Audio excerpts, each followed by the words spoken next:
Hi hello எல்லோரும் எப்படி இருக்கீங்க? இன்றைக்கி பார்த்தீங்கன்னா சாட்டர்டே. இங்கே வந்து பாப்பம்பட்டியில் சாட்டர்டே நைட்டு தான் மார்க்கெட்டு.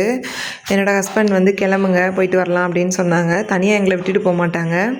ஏன்னா அங்கே போயிட்டு தம்பி கொஞ்சம் நேரம் சுற்றி பார்க்கும்போது கொஞ்சம் ஹாப்பியாக இருப்பான் அப்படின்னு சொல்லிட்டு கூட்டிகிட்டு போவாங்க. ஆனால் நாங்கள் கிளம்பி ரொம்ப நேரம் வெயிட் பண்ணிகிட்ருக்கோங்க. கிட்டத்தட்ட 1 hour கிட்ட வெயிட் பண்ணிகிட்டு இருந்தோம். அதுக்கப்புறம் தான் என்னோடய ஹஸ்பண்ட் வந்தாங்க. சரின்னு கோவமாக இருந்தேன். அதுக்கப்புறம் வீட்டிலே இருந்து என்ன பண்ணுறது, அதனால சரின்ட்டு கோவத்தெல்லாம் தள்ளி வச்சுட்டு கிளம்பிட்டோம். சொட்ரு போட மாட்டேன்ட்டான், குள்ளா மட்டும்தான் வைப்பேன் அப்படின்னு சொல்லிட்டான். சரி ஓகே அதாவது வச்சுக்கோ அப்படின்னு சொல்லிட்டு கூட்டிகிட்டு போனோம். நேற்று பார்த்திங்கன்னா நாங்கள் உள்ளே போகும்போது என்ட்ரன்ஸ்லேயே ஒரே கூட்டமாக அப்படி வந்து கிராஸ் பண்ணி போயிட்டாங்க. ரேட்டெல்லாம் அந்தளவுக்கு ரேட்டெலாம் கொஞ்சம் அதிகமாக தான் இருந்த மாதிரி இருந்துச்சு. காலிஃப்ளவர்லாம் சின்ன பூவே வந்து 30 ரூபா சொன்னாங்க. சரி ஓகே அப்புறம் காலிஃப்ளவர்லாம் நாங்கள் வாங்கலை. இங்கே வந்து உடனே நம்ம சமைக்கணும், இல்லைனா அது ஏதாவது ஆயிரும் அப்படின்னு சொல்லிட்டு எங்களுக்கு இப்போதைக்கு என்ன தேவையோ அது மாதிரி கொஞ்சம் கொஞ்சம் பார்த்து பார்த்து வாங்கினோம். சின்ன வெங்காயம் மட்டும் தான் வாங்கினேன். அதுக்கப்புறம் தக்காளி வந்து 50 ரூபா சொன்னாங்க. ஒரு இடத்துல 60 ரூபா, ஒரு இடத்துல 50 ரூபா சொன்ன இடத்துல மட்டும் வாங்கினோம்.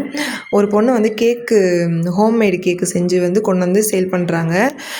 ஒரு பீஸ் வந்து 25 rupees. செம்மையாக இருந்துச்சு. மேங்கோ ஃப்ளேவரில் கொடுத்துருந்தாங்க. போன வீக்கும் சாப்பிட்டோம், இந்த வீக்கும் தம்பிக்கு வாங்கி கொடுத்தோம். அவனுக்கு பிடிச்சிருந்ததுனால அவனே சாப்பிட்டான். எனக்கு வந்து பொதுவாகவே வெளியில் போகிறது அந்த மாதிரி இதெல்லாம் பிடிக்கும். அதே மாதிரி தம்பிக்குமே வந்து சின்ன பிள்ளையிலேருந்தே அவன் பிறந்ததுலேருந்தே வந்து வெளியில் தூக்கிட்டு போய் நாங்கள் பழக்கிட்டோம். அதனால் அவனுமே அழுக மாட்டான். வெளியிலலாம் போனால் ரொம்ப ஃப்ரீயாக தான் ஃபீல் பண்ணுவான். முட்டை வாங்கினோங்க. கடையில் வந்து 7 ரூபா அப்படின்னு சொல்லிட்டு மார்க்கெட்டில் வாங்கலான்னு பார்த்தா அங்கேயும் சின்ன முட்டை 6.50, பெரிய முட்டை வந்து 7 ரூபாயாம்.